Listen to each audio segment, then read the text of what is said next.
Ok, bienvenido todos a la preparadoría de nutrición. Soy Griffin Matsouki. Esta va a ser una preparadoría bastante rápida y sencilla. Vamos a utilizar las láminas de la profesora Natalie Gau, así que son muy útiles. Está casi todo escrito en la presentación para hacer más fácil. Entonces, ¿qué es el dolor? ¿Qué es la percepción? El dolor es una percepción que consiste en una experiencia sensitiva y emocional desagradable, asociada con una lesión tisular presente o posible. Y es que no podemos hablar de dolor sin hablar de la experiencia emocional desagradable, ¿ok? Siempre que haya dolor, va a haber la experiencia emocional. No se puede separar la experiencia sensitiva de lo emocional cuando hablamos del dolor. Y el dolor es importante, tiene una función protectora de alerta frente a la existencia de una lesión. La percepción del dolor tiene un componente subjetivo importante. Un estímulo puede producir dolor en ciertas personas y no generarlo en otras. El componente muy subjetivo del dolor va a dificultar su definición y el tratamiento.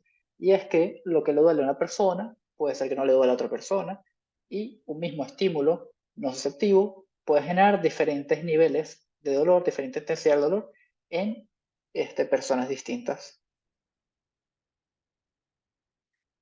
El dolor se puede clasificar según su origen y localización. En cuanto a su origen, se clasifican dolor nociceptivo y dolor neuropático. El dolor nociceptivo no es más que aquel inducido por la estimulación de los nociceptores, es decir, de los receptores para el dolor. Mientras que el dolor neuropático es inducido por el daño en algún punto de la vía nociceptiva, periférico central, pero sin que haya activación de los receptores. Entonces, en el dolor nociceptivo hay activación de los receptores, mientras que en el neuropático no hay activación de los receptores, sino un daño en la vía. Y de acuerdo a su localización, el dolor puede ser somático o visceral. El dolor somático, a su vez, puede ser dolor somático superficial, que es aquel proveniente de la piel, o dolor somático profundo, proveniente de músculos, huesos, articulaciones y tejido conjuntivo.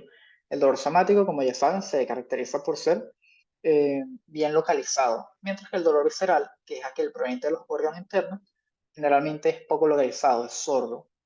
Aquí están las diferencias. Podemos ver que el dolor visceral no es bien localizado, es sordo, punzante y profundo, puede generar espasmos musculares y dolores referidos. Y los ejemplos son cólicos, apendicitis y úlceras. Mientras que el dolor somático, si es bien localizado, puede ser agudo, punzante o quemante. Los ejemplos son quemaduras cortadas y artritis. ¿Y qué es el primer y segundo dolor? Bueno, cuando hablamos de primer y segundo dolor, siempre tenemos que referirnos y tener en cuenta las fibras que transportan el impulso doloroso. Y es que los receptores, que son los receptores del dolor, son terminaciones nerviosas desnudas de las fibras alfa-delta y las fibras C sensibles al daño tisular. ¿Okay? Ya sabemos que las fibras alfa-delta son aquellas que están poco mielinizadas, mientras que las fibras C son amilínicas. Entonces, en cuanto al dolor, hay tres clases principales de nociceptores o receptores de dolor. Tenemos receptores térmicos, mecánicos y polimodales. Los térmicos están asociados a fibras alfa-delta, los mecánicos a fibras A-delta y los receptores polimodales a fibras C.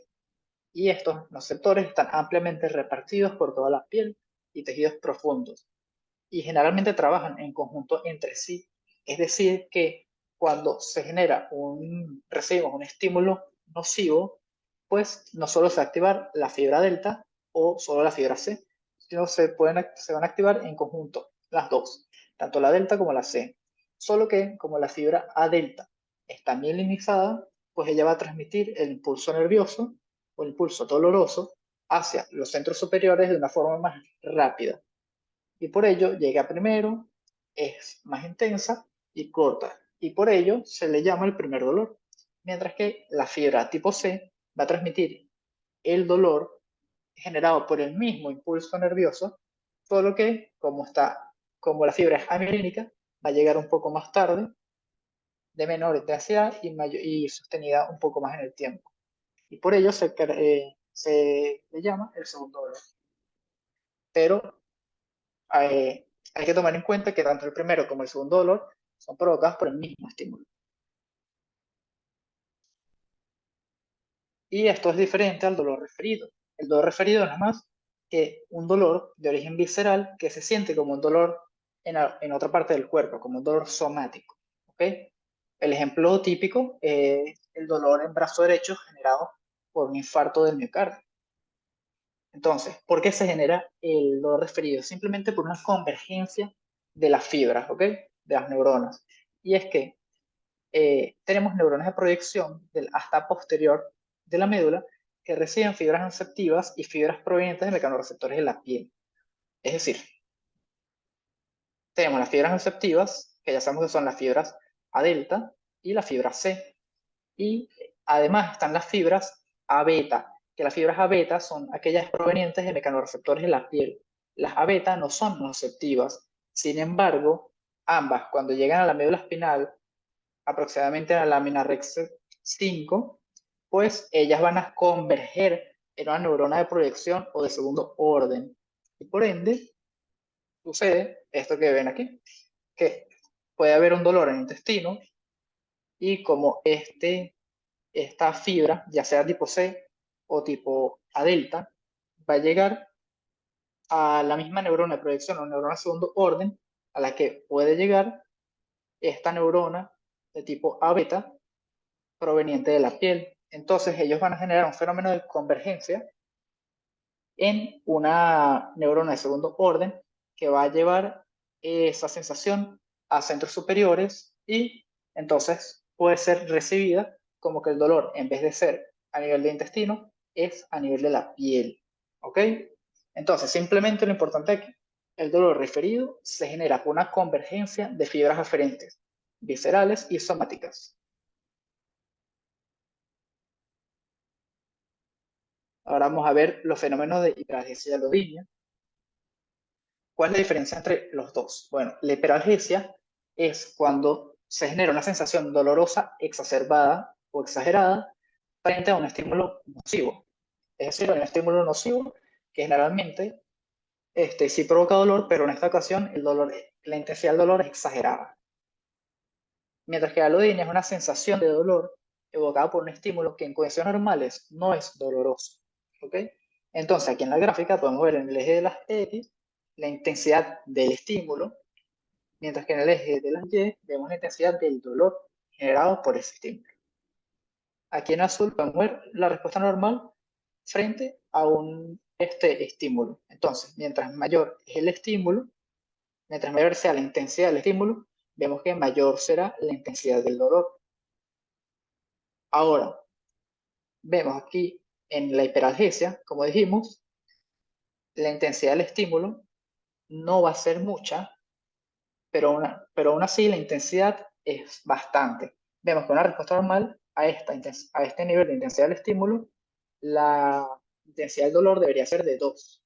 Mientras que en hiperalgesia, una persona que tenga hiperalgesia, con la misma intensidad de estímulo, el nivel del dolor va a ser de 8. ¿Ok? Mientras que, ¿qué pasa en la alodinia? Bueno, en la alodinia, con un nivel o intensidad de estímulo que en condiciones normales no es doloroso, en esta persona con alodinia, pues sí es doloroso. Aquí vemos que tiene un dolor de por arriba de 3, mientras que en condiciones normales debería ser de 0, aquí en esta línea. Ok, eso tampoco.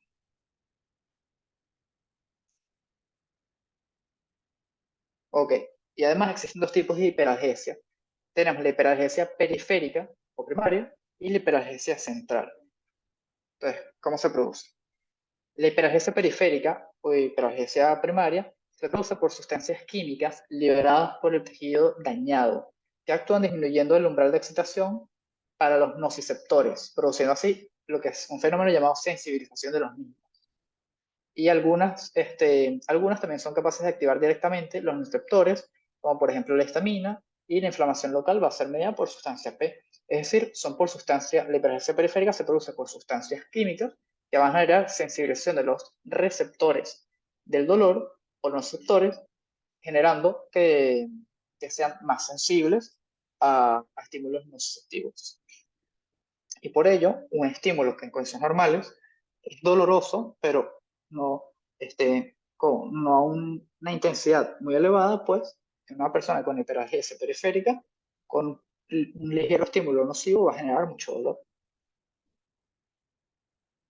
Mientras que la hiperalgesia central es una hiperalgesia mediada por la vía central, que se produce después de una lesión grave o persistente que estimula las fibras C de forma repetitiva o persistente. Y esto produce que la neurona del asta posterior, que es la neurona de segundo orden,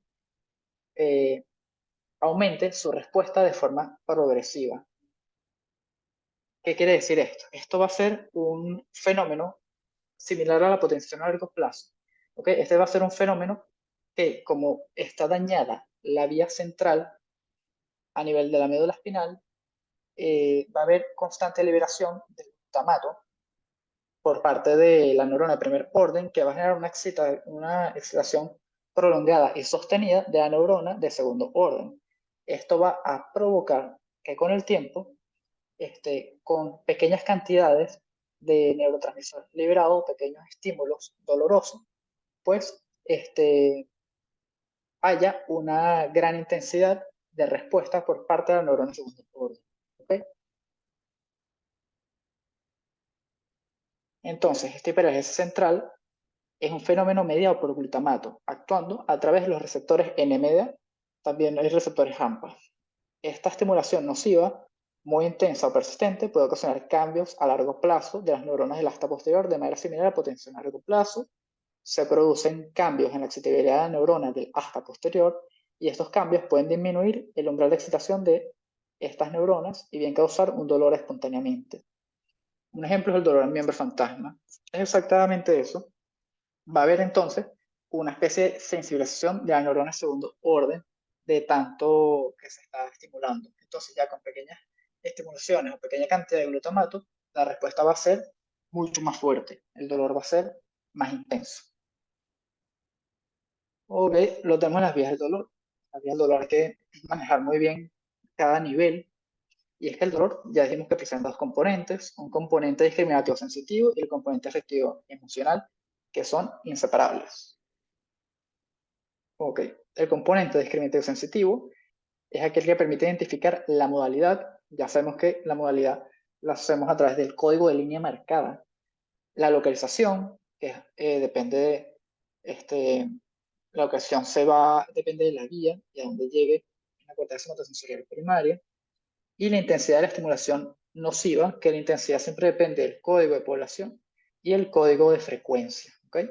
Codificándose en número de receptores activados y frecuencia potenciales de acción generados. ¿Okay? Y este componente discriminativo sensitivo depende del sistema espinotalámico lateral. ¿Okay? Que me imagino que ya saben cómo es este sistema espinotalámico lateral. Consiste en que tenemos los receptores a nivel de la piel, por ejemplo, a nivel de la piel. Estos van a ser activados a través de eh,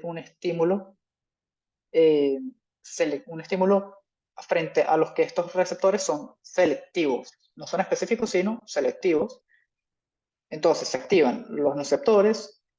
Al ser activados, se transforma el impulso, ya sea mecánico o térmico, en un impulso eléctrico. Este impulso eléctrico va a viajar por la neurona de primer orden, cuyo soma se encuentra en el asta dorsal en el asta dorsal de la raíz posterior de la médula espinal. Por ahí penetra esta neurona de primer orden. Su axón llega hasta la lámina 5 de Rexet aproximadamente, del lado ipsilateral de la médula. Ahí va a generar el primer relevo, del cual sale aquí, del cual sale la neurona de segundo orden, la cual decusa al lado contralateral, ascendiendo por los cordones espinotalámicos laterales o anterolaterales, para ascender a través del bulbo raquídeo, la protuberancia puente, y llegar a nivel de los núcleos talámicos, en el núcleo ventral posterior lateral y los núcleos intralaminares. Ahí hacen un segundo relevo, por lo que sale la neurona de tercer orden hasta la corteza somatosensorial. Y se percibe ya el dolor como tal. Ok, y tenemos el componente afectivo emocional. El componente afectivo emocional señala la cualidad desagradable de la experiencia y permite la activación autónoma que sigue a un estímulo nocivo, que son las clásicas reacciones de lucha o huida. Este componente afectivo emocional está mediado por proyecciones que van a llegar a la formación reticular de la protuberancia puente, en particular al núcleo parabranquial y a los núcleos talámicos ubicados mediales al núcleo ventral posterior. Las neuronas del núcleo parabranquial proyectan a su vez al hipotálamo y a la amígdala, proporcionando así información receptiva a circuitos involucrados con la motivación y las emociones, que todo esto depende del sistema espino-reticular. El sistema espino-reticular, junto con la amígdala y el hipotálamo, ellos son los encargados de las emociones, ¿ok? ¿Y qué sucede? Que esta vía dolorosa que explicamos, a medida que asciende, ella va a generar colaterales, y estas colaterales van a dirigirse hacia la formación reticular del bulbo raquídeo, hacia otros núcleos del tálamo, la formación reticular de la protuberancia puente, para poder generar este componente afectivo emocional hacia el hipotálamo y la amígdala. Entonces aquí están las vías del dolor como tal. Tenemos la vía espinotalámica o el tracto espinotalámico, que es el que explicamos. Tenemos el espino reticular, que son las colaterales que llegan hacia el sistema reticular. Y además tenemos una tercera vía, que es la espinomesencefálica. Esta vía espinomesencefálica es simplemente una vía importante porque es una vía de modulación del dolor, ¿ok? Es una vía que llega desde la médula espinal, logrando colaterales hacia el mesencéfalo, específicamente hacia la sustancia gris periacueductal, acá. Y es importante para la modulación del dolor, ya que ella va a poder activar las neuronas allí presentes para que a través de la vía serotoninérgica se generen opioides como encefalina, que van a actuar a través de interneuronas descendentes a nivel de la médula espinal para impedir el ascenso de información nociceptiva, ¿ok? Y es bastante potente ese sistema. Ok, ahora vamos a hablar un poco de la modulación del dolor justamente, que tiene dos teorías. La primera, la teoría de la compuerta. La teoría de la compuerta consiste simplemente de forma reducida en un sistema que permite modificar el ascenso de la información dolorosa o reducirla. ¿Cómo se hace esto? Eso es porque existe una convergencia de fibras A beta no nociceptoras, que ya sabemos que son los mecanorreceptores, junto con fibras A delta y fibras tipo C nociceptoras en neuronas de proyección de la médula espinal. Es lo que estamos hablando en un principio. Es decir, va a haber, a ver, otro dibujo acá. Ok, va a haber primero el estímulo nociceptivo activando los nociceptores, ¿ok? Y esto a través de fibras A delta o fibra C, que está roja que vemos aquí en el gráfico, pues se va a activar esta fibra y envía ese impulso doloroso por toda la fibra C o la fibra delta, y esta llega hacia la neurona de segundo orden, que es esta roja de acá, activándola y sigue.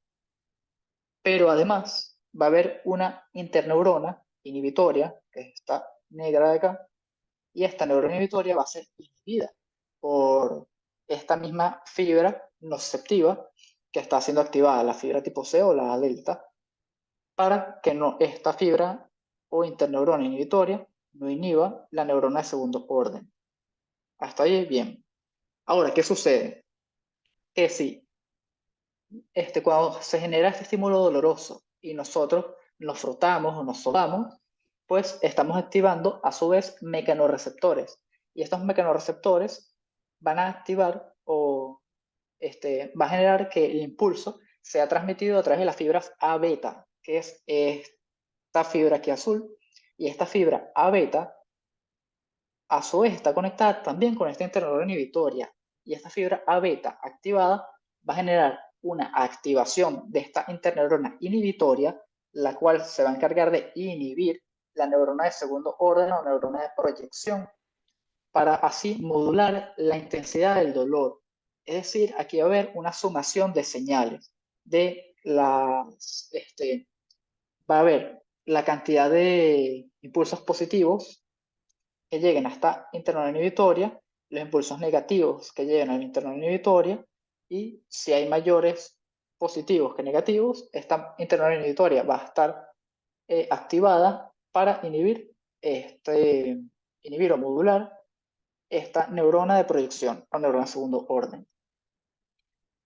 Este dibujo también lo podemos ver. De manera sencilla, es como si las fibras aferentes no nociceptivas cerrasen una compuerta para la transmisión central del dolor y fibras nociceptivas, y las fibras nociceptivas las abriesen. Es decir, aquí tenemos la fibra C, que es una fibra nociceptiva. Cuando esa se activa, es como si abre la compuerta. Mientras que la fibra A beta, que es de los mecanorreceptores, cuando se activa, es como si la cerrasen. Pero no simplemente abrirla o cerrarla, sino es una sumatoria de las dos señales, tanto de las fibras nociceptivas como de las nociceptivas. ¿Ok? Entonces, de forma resumidamente, lo importante es, primero, que las fibras C transmiten el dolor desde la periferia. Además, las neuronas de proyección transmiten las señales dolorosas hacia la corteza somatosensorial primaria. También es importante que las fibras A beta transmiten información de los mecanorreceptores. ¿Y qué pasa con esa información? Pues que la estimulación mecánica va a generar que se active la interneurona inhibitoria. En este caso es esta azul de aquí. Se activa esta interneurona inhibitoria, y esta va a provocar la inhibición o la modulación de la neurona de proyección o neurona de segundo orden, provocando así una inhibición del dolor o limitando la transmisión del dolor. ¿Ok? Este gráfico es el que más me gusta porque es muy fácil de comprender. Ok, aquí tenemos otro sistema de modulación, el segundo, que es el sistema de control descendente del dolor. Y que es importante que este sistema llegue hasta la médula espinal, y este es justamente el sistema que estábamos explicando anteriormente de la vía serotoninérgica. Ok, aquí tenemos que todas las fibras enviadas hacia el tracto encefálico y hacia la sustancia gris perioqueductal van a lograr la estimulación eléctrica de la sustancia gris perioqueductal a nivel del mesencéfalo. Y esto causa una analgesia profunda y selectiva. Esto es debido a que va a haber una activación de esta vía serotoninérgica, ¿ok? Esta vía serotoninérgica, como dijimos, produce péptidos opioides, ¿ok? Como encefalinas, que a través de interneuronas inhibitorias a nivel de la médula espinal va a lograr una modulación, una inhibición del ascenso del dolor, y eso lo hace a través de dos formas también. Aquí lo tenemos. El asta posterior tiene una gran concentración. En el asta posterior de la médula espinal hay una gran concentración de receptores opioidérgicos. Entonces los péptidos opioides van a lograr activarla, ¿verdad? Los opioides regulan la transmisión nociceptiva por dos vías, que las dos vías tienen que ver con el potasio. ¿Okay? Entonces, la primera vía es que cuando hay activación de la vía serotoninérgica, debido a la activación de la sustancia gris, con la activación de sustancia gris perioqueductal y liberación de péptidos opioides a nivel de la médula, se activan entonces los receptores opioidérgicos, y eso puede provocar primero una inhibición postsináptica, es decir, la neurona postsináptica, por un aumento de la conductancia del potasio. Muy sencillo, y es que cuando aumenta la conductancia del potasio, este potasio va a salir hiperpolarizando esta neurona postsináptica o neurona de segundo orden, y como está más hiperpolarizada va a estar menos sensible a los estímulos, por lo que su frecuencia de disparo va a ser menor, ¿verdad? Cuando es estimulada. Y el segundo mecanismo es por una inhibición presináptica, producto, es decir, ya presináptica, no posináptica, sino presináptica, producto de un aumento de la conductancia del potasio. Esto va a disminuir la entrada del calcio, y se piensa que también existe un efecto directo disminuyendo la conductancia del calcio. Entonces, aquí en el gráfico, a ver si lo puedo, bueno, no se acerca. Aquí en el gráfico, esto es lo normal. Aquí estamos estimulando el receptor, o el receptor del dolor. Esto provoca aquí la salida de neuropéptidos como el glutamato y obviamente eso requiere la entrada del calcio para que se transmita el impulso doloroso.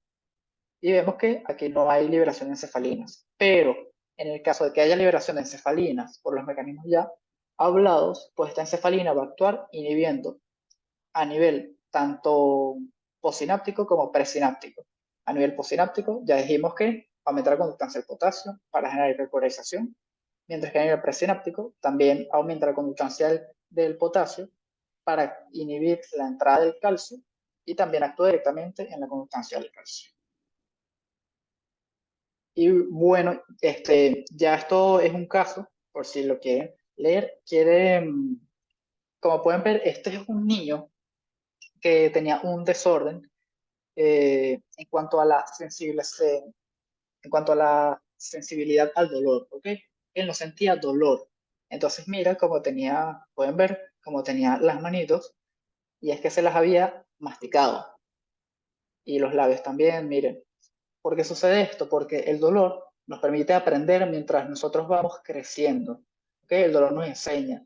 Cuando caminamos, nos quedamos contra una mesa, vamos aprendiendo poco a poco que la tenemos que esquivar, que tenemos que tener cuidado con las cosas.